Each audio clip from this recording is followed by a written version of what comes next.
मैं अपने घर में सबसे छोटा हूँ। मेरे घर में मेरी माँ पापा और एक बहन है। अब मेरी बहन की शादी हो चुकी है और उसकी बेटी भी है। लेकिन आज मैं अपने परिवार से दूर हूँ। हाँ, मेरी माँ मुझे कभी कभी मिलने आती है, 2-3 महीने में एक बार आ जाती है। आखिर मेरी माँ जो है, मुझे उम्र कैद की सजा सुनाई गई है। मुझे अफसोस है कि मैं अपनी माँ और पिता का सहारा बनने की वजह उन पर बोझ बन गया हूँ। आज मुझे अपने ऊपर शर्म भी आती है। यह सब कैसे हो गया, आप भी सोच रहे होंगे। चलिए कैसे हुआ यह सब बताता हूँ। बहुत खुशहाल था हमारा घर। मेरे पिताजी जो एक सरकारी स्कूल में टीचर थे, और मेरी माँ जो कि बहुत अच्छी हाउसवाइफ थी। वह बहुत अच्छे से घर को संभालती थी। मेरी बहन जिसका नाम तनु था, वह भी पापा की तरह टीचर बनना चाहती थी। उस वक्त मेरी उम्र 16 साल थी। मेरे हाई स्कूल की पेपर की तैयारियां चल रही थी, जो कि 1 महीने बाद थी। मैं पढ़ने में बहुत अच्छा था। मैंने अपने स्कूल में बहुत से बच्चों के परीक्षा नंबरों के रिकॉर्ड तोड़ थे। मेरी माँ और पिताजी का हमारी सोसाइटी में बहुत अच्छा मेल व्यवहार था।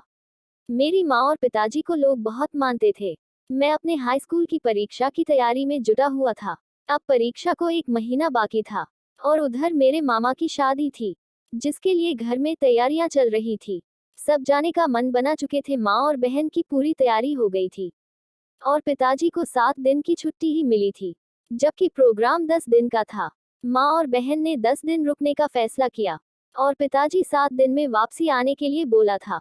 पेपर की वजह से मैंने घर पर रुकने का फैसला किया। मेरे घर में मुझे सबने जाने के लिए उत्साहित किया, पर मेरा बिल्कुल भी जाने का मन नहीं था।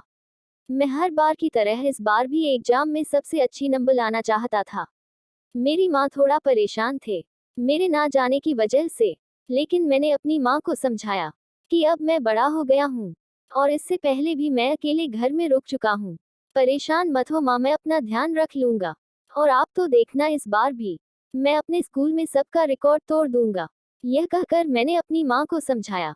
अब रात हो चुकी थी। सब खाना खाकर अपने अपने रूम में सो गए, क्योंकि सुबह 7 बजे सबको गांव के लिए निकलना था। मुझे नहीं पता था कि यह 10 दिन मेरी जिंदगी बदल देंगे। अनुज बेटा कहते हुए माँ मेरे पास आए और मुझे उठाया। बेटा, हम लोग निकल रहे हैं। तुम्हारे लिए नाश्ता बना दिया है। नहा धोकर खा लेना और स्कूल के टाइम पर निकल जाना और अपना ध्यान रखना। इतना कहकर सब निकलने लगे। मेरी नजर मेरी बहन पर पड़ी। वह मुझे मुंह चिढ़ाते हुए जा रही थी और मैंने भी उसे मुंह चिढ़ाया। मैं उठकर खिड़की की तरफ गया। मैंने देखा मेरी माँ मेरे घर के बगल में ललिता की माँ से कुछ बातें कर रही थी। ललिता की माँ और मेरी माँ से बहुत अच्छी बनती थी। माना जाए तो मेरी माँ उनके भरोसे ही मुझे छोड़कर गई थी। सब लोग जा चुके थे।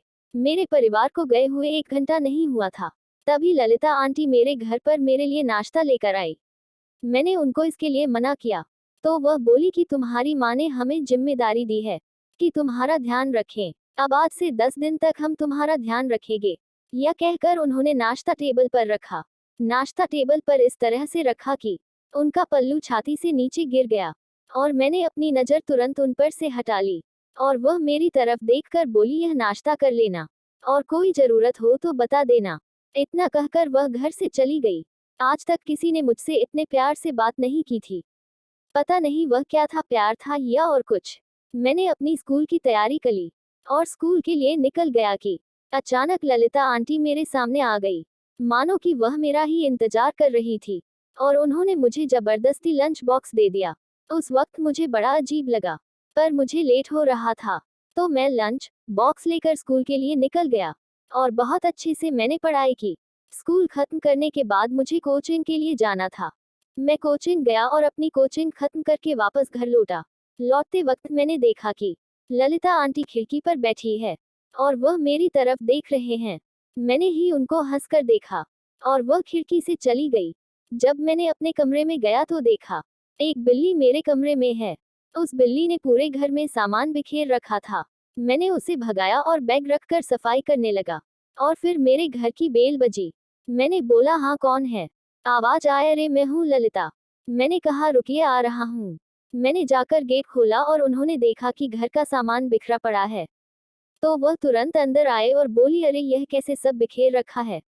उस वक्त मुझे लगा जैसे कि वह मेरी माँ हो। मेरी माँ भी मुझे ऐसे ही बोलते। मैंने बोला, अरे यह बिल्ली है। सब बिखेर गई, पता नहीं कैसे अंदर बंद थी।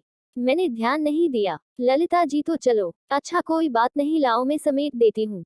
सबसे पहले वह किचन की तरफ गए और स्टूल के ऊपर चढ़ी और बोली कि लव मुझे यह डब्बे पकड़ाओ, मैं रख देती हूँ। मैंने उनको मना किया, फिर भी वह मानी नहीं और बोले कि लाओ पकड़ा मुझे, मैं रख देती हूँ। मैंने उनको डब्बे पकना चालू किया और उन्होंने डब्बे देने लगा। मैं जिस तरह उन्हें डब्बे देता वह मेरे हाथ को छू लेती। हालांकि डब्बे खत्म होगा और वह नीचे उतरने लगी। उतरते ही उनका पैर मुड़ गया, शायद उनके पैर में मोच आ गई थी। वह मोच थी या कुछ और, मुझे नहीं मालूम था, पर वह रोने लगी तो मैंने उन्हें सहारा दिया। मैंने उनका हाथ पकड़ा, उन्हें उठाया तो वह मेरे ऊपर लाद गई और उस वक्त मुझे खराब लग रहा था। अच्छा मैं समझ नहीं पा रहा था और वह अपना वजन मुझ पर ज्यादा डाल रही थी। तो मैंने उनका हाथ अपने कंधे पर रखा और उनकी कमर कसकर पकड़ ली ताकि वह गिर ना जाए और उन्हें कमरे में ले गया। वहां उन्हें बैठाया और बैठते ही वह बोली, अनुज थोड़ा सा सरसों का तेल ले आओ। मैं रसोई में गया और तेल लेकर आया तो उन्होंने मुझसे कहा तुम मेरे पैर में तेल मल दो। मैंने बोला आप लगा लो, मैं ले आया हूँ। फिर वह बोली मैं झुक नहीं पाऊंगी तो तुम ही लगा दो। हाय मेरी कमर, मैंने सोचा पैर में मोच है और कमर में दर्द, लेकिन इतना ध्यान नहीं दे पाया। रोने की वजह से मैंने पैर में मालिश करनी चालू कर दी। मैं उनके पैर मल ही रहा था और उन्होंने अपनी साड़ी घुटने के ऊपर कर ली और बोली थोड़ा ऊपर तक मलो। मैंने इतनी गोरी टांगे इतने पास से कभी नहीं देखी और उनके पैर में एक भी बाल नहीं था। मैं उनके पैर को मलने लगा था। उनके मुंह बनाने का तरीका मुझे अजीब सा लग रहा था, मानो कि वह दर्द नहीं आनंद ले रही हो।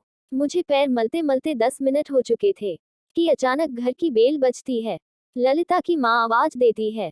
उनकी आवाज सुनकर ललिता जी अचानक से खड़ी हो गई। जाओ गेट खोलो, ललिता जी ने मुझसे कहा। मैं गया और गेट खोला। ललिता की माँ अंदर आई और बोली, अनुज बेटा सब ठीक है ना? इतना सब कुछ फैला कर रखा है। इतने में मैं कुछ बोल पाता। ललिता जी ने कहा, रे कमरे में बिल्ली अंदर बंद थी, उसी ने सब बिखेर दिया है। तो मैंने सोचा कि इसकी थोड़ी मदद कर दूं, तो साफ सफाई कर रही थी। आप चलो मैं आती हूँ। और माँ वहां से चली गई। इतने में मैंने बोला, आपके पैर में तो मोच आ गई थी, आप अचानक से कैसे खड़ी हो गई? फिर वह बोली, अरे तुमने इतने अच्छे से मेरे पैर में तेल मला कि मोच तुरंत ठीक हो गई। और फिर वह मेरे कमरे की सफाई करने लगी और कुछ इस तरह से जैसे उस कमरे में वह अकेली हो। साड़ी का पल्लू जमीन पर गिरा, भरा बदन और टाइट ब्लाउज जिससे देखकर किसी का भी मन डोल जाए। वह फिर सफाई करके जाने लगी और बोली, कोई जरूरत हो तो बताना। इतना कहकर वह चली गई। पहली रात 8 बजे मुझे भूख लगी तो मैंने सोचा लाओ मैगी बना लेता हूँ। और फिर अचानक ललिता आंटी की आवाज आती है, अनुज गेट खोलो मैं खाना लाए हूँ। मैं खुश था कि चलो कुछ बनाना नहीं पड़ेगा और उनके आने की वजह भी था। मैंने गेट खोला और वो तुरंत अंदर आ गई और खाना टेबल पर रखकर अपने पल्लू से हवा करने लगी। समझ नहीं आया, पंखा चल रहा था और उनको गर्म लग रही थी। उन्होंने अपना साड़ी का पल्लू हटा दिया अपने शरीर से और हवा खाने लगी, लेकिन अब मैं उनके ऊपर से नजर नहीं हटा पा रहा था। और उतने में वह मेरी तरफ देखकर बोले, क्या देख रहे हो, मुझे खाओगे क्या? उनका कहने का क्या मतलब था मुझे नहीं मालूम। हालांकि मैंने खाना खाया और जब तक पूरा खाना खा नहीं लिया तब तक वह मुझे देख देखे जा रहे थे, मानो कि वह मुझसे कुछ चाहती हो।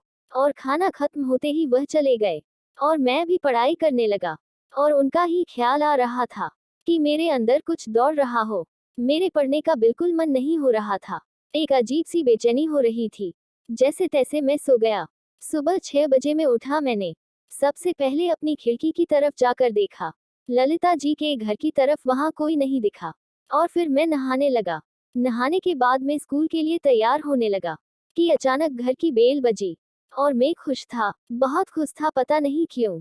ललिता जी ने आवाज लगाई, गेट खोलो नाश्ता लाई हूँ तुम्हारे लिए। और मैं तुरंत गया। मैंने गेट खोला और देखा कि वह भी नहाकर आए थे।